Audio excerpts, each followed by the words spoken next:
GoToWhitney.com. So tell us about coming to Atlantic City. Have you ever been there before?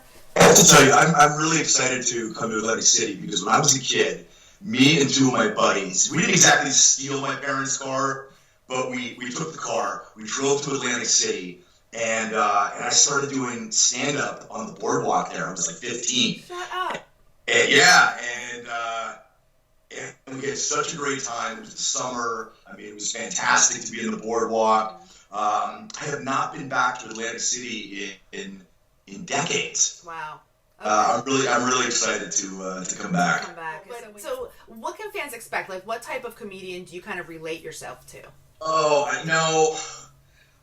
You know, when I met my wife, I was like the single guy living in this groovy single guy place, and I fall in love with a woman who's got 4 kids, and my entire life changed. And you know, I had to really very quickly acclimate to being a stepfather. And I remember I sat her son down and I said, "Listen," I said, "you know, I have unrealistic expectations. I don't expect you to call me daddy right away. Took your mother a month."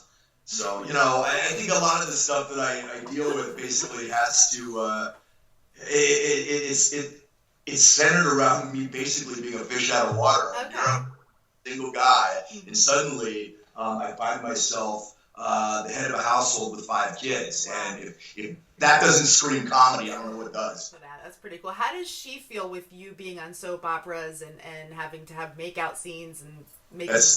That's a really, really good question. And, you know, I think that when something is a mystery, that's when it creates sort of doubt and anxiety. And so I remember I was doing Young and the Restless, and I had a love scene with Melody Scott Thomas.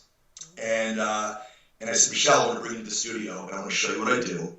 And I had her there while I did this scene. And I mean, it wasn't like an overly graphic scene or anything, but I wanted her to see that, you know, she's married, I'm married, we do our scene, we go our separate ways. It's not like we're both meeting, at the Mondrian Hotel for cocktails after. Right. So as soon as I did that, it kind of completely diffused it. And as time went on, Michelle got to know all the women that I work with. And, you know, really, in a lot of ways, they're more like sisters than anything else, because I've worked with some of these women for so long. right.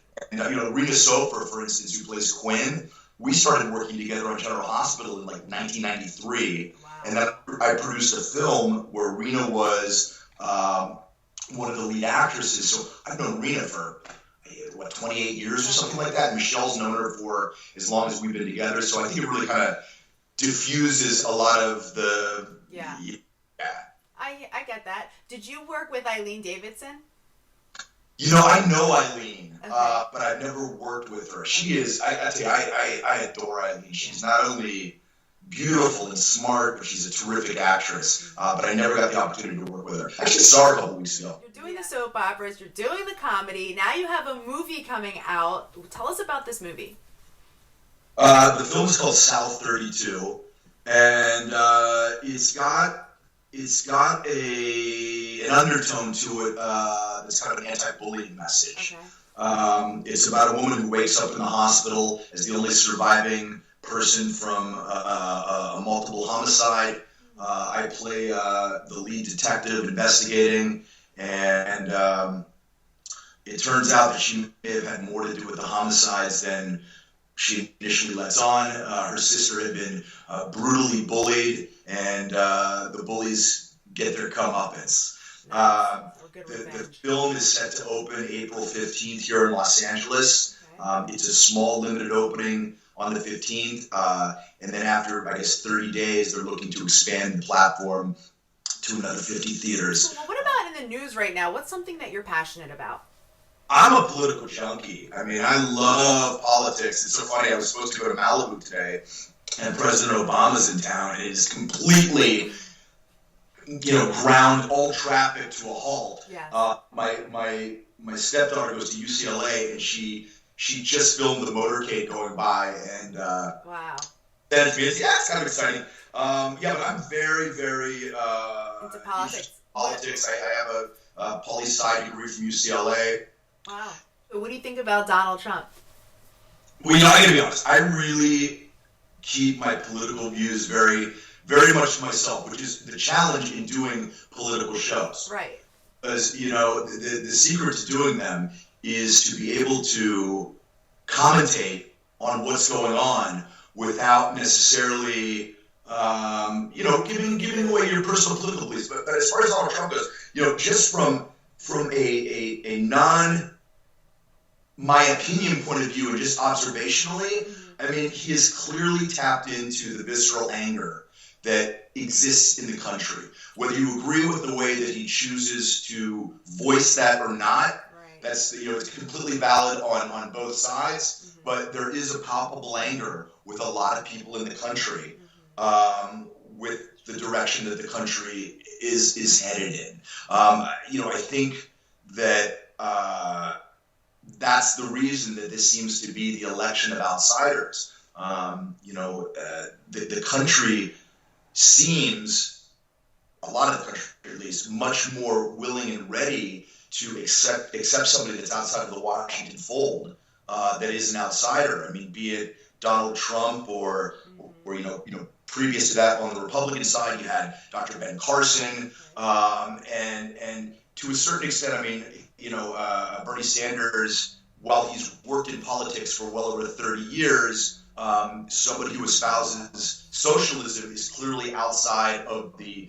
traditional Washington norm. So I think that this is going to be an election really unlike any other that we've seen in a very long time. Wow, I think it's proven to be that so far. It's been crazy. I mean, it's riveting. Like, you can't stop watching. Yes. The crap that these guys and girls throw back and forth to each other. I mean, it's like it's better than MMA. Yeah, it's crazy. I know. When did you know you made it? I think that as an actor, with few exceptions in the business, if you're not Tom Cruise or Brad Pitt or Ryan Gosling or whatever, you're really another actor out there looking for a job, and you're only as good as your last job. I've been very fortunate that I've worked more than I've not worked. Okay. But do I feel like I've made it? Yes, to a certain extent. I have a comfortable life, and that's great. But there's so many things that I still want to do in my career that are certainly bigger and very. Like what? Do you want to be on movies? Obviously, I think every actor, the dream is the following: that you either want to be doing films or starring on a TV show, not because of the money, not because even of the exposure, but at least for me. The dream is to have the creative autonomy to do the kind of projects that you want to do, supported by the kind of budgets that will allow you to convey whatever that message is. Yeah. Whether it's a message that's deep and profound, or whether it's just to entertain people, make them laugh, but you're able to do what you want to do. And very few actors, and myself included, are afforded that opportunity ever, or if you're lucky on an occasional basis. And I've had a few opportunities when I've been able to actually do that. I've written a film and had it made, and I got to see my vision come to fruition. That was very exciting. It was a film called Chasing Holden that Lionsgate distributed years ago. But I do have to say that after I did Karate Kid 3, I got that film from an open call. I stood in line for like 4 hours with 1,500 people outside the studio. It was picked by John Avildsen, who, of course, won the Academy Award for Rocky. And I became the heavy in Karate Kid 3. And, I'd seen the first two movies in the theater. I mean, a year before that, I was sitting in the theater watching it. Yeah. And now suddenly I'm starring with Ralph Macchio. And that was surreal. And I kind of, it's one of those you got to pinch yourself moments. Yeah.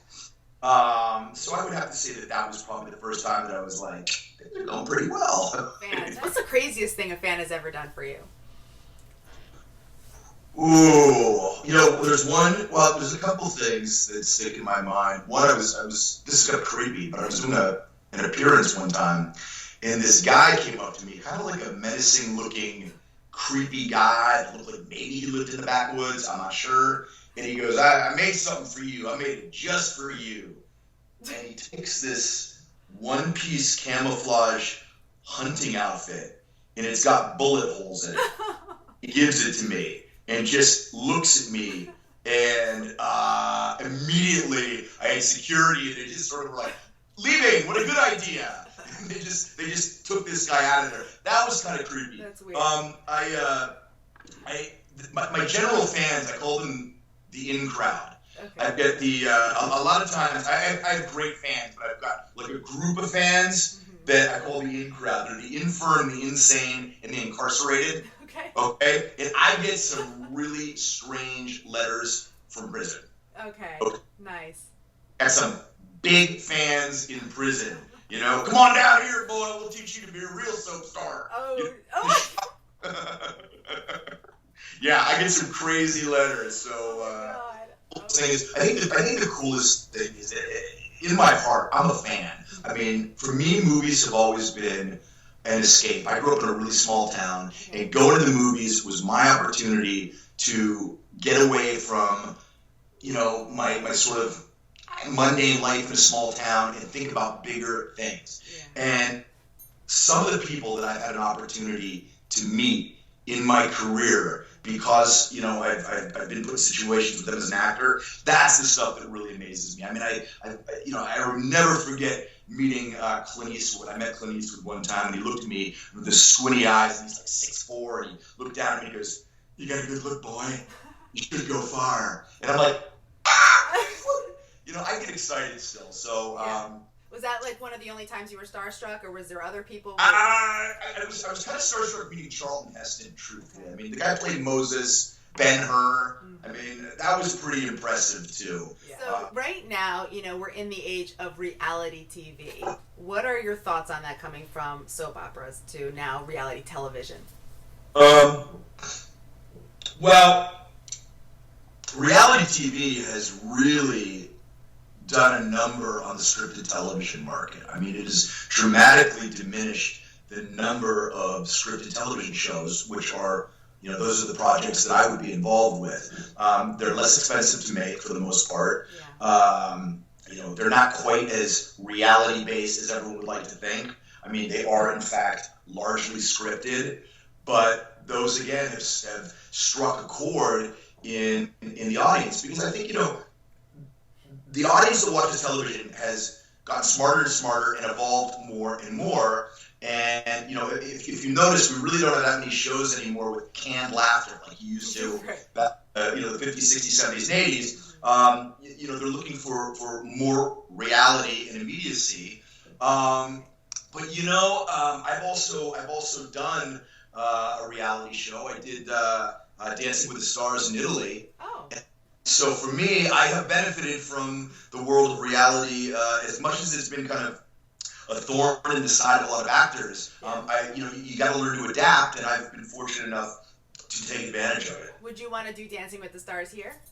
I would love to. They won't let me do it because I've done it in Italy, and they think it's an unfair advantage. But if you've seen me dance before, you would clearly know it is not an unfair advantage.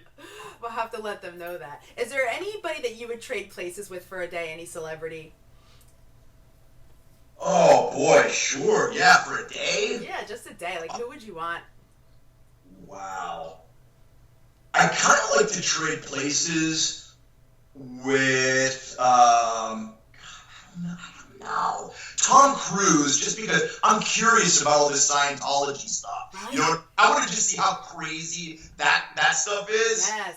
And see, like, is it really everything you read in the tabloids, or what's his life like? Yeah. I don't know, but I can tell you, I'm pretty lucky. I've got a pretty terrific life, because I've got, you know, I have complete anonymity here in Los Angeles. Nobody cares who I am. We've got so many big stars here. I live an extremely normal life, and then every now and then I get to do stuff where you sort of play TV star. You know what I mean? Yeah. Fans. Yeah, I just want to say thank you so much for all of your support. You guys are the best.